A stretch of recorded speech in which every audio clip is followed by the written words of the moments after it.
In the initial video, I claimed that I was going to document training, but running is hard enough without also trying to film myself doing it. But 2 months later, here's episode 3 of the Boston Marathon series. Will there be more?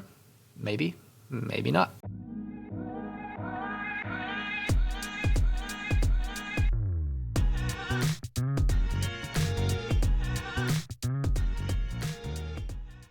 We just wrapped up week 7 of an 18-week build leading up to the race and finished the first month of 2024 with 217 miles run.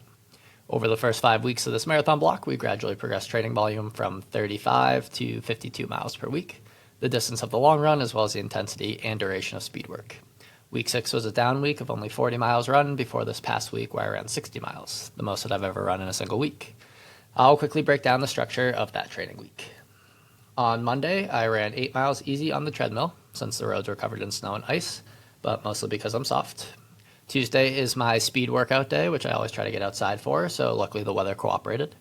This week I had a 2-mile warm-up, a few strides, and then a fartlek, which was 5 rounds of 7 minutes on at 6:20 to 6:25 with 2-minute jog recovery between, and then a 2-mile cool down. So that workout ended up being about 11 miles total.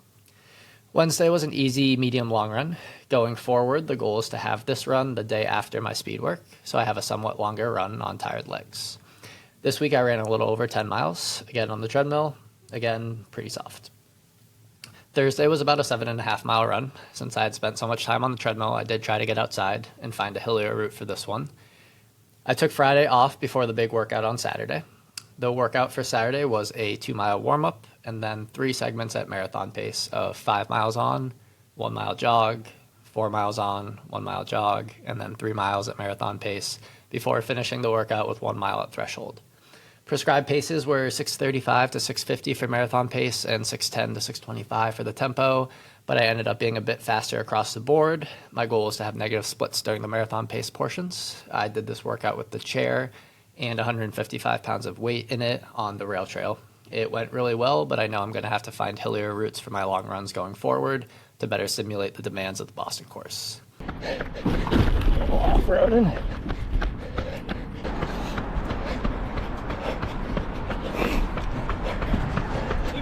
The week concluded with a 6-mile easy run that I did on the treadmill Sunday before Nolan woke up. Over the last couple of months prior to the Vineyard Marathon, I didn't prioritize my strength training enough, and I think that's one of the reasons why I was experiencing some minor issues in the weeks leading up to the race.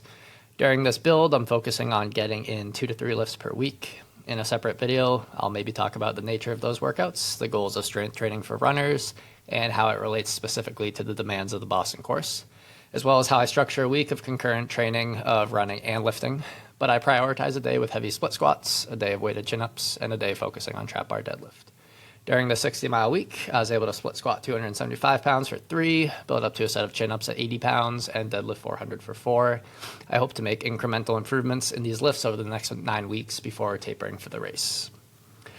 In December, we released a podcast episode with my coach, Steve Cinco, talking about our approach to training that you can listen to on any of the major streaming platforms if you're interested in learning a bit more about preparing for Boston or duo running as a whole. If you made it this far, I owe you a few minutes of your life back, but thank you for your interest in following along with our training for the marathon this spring.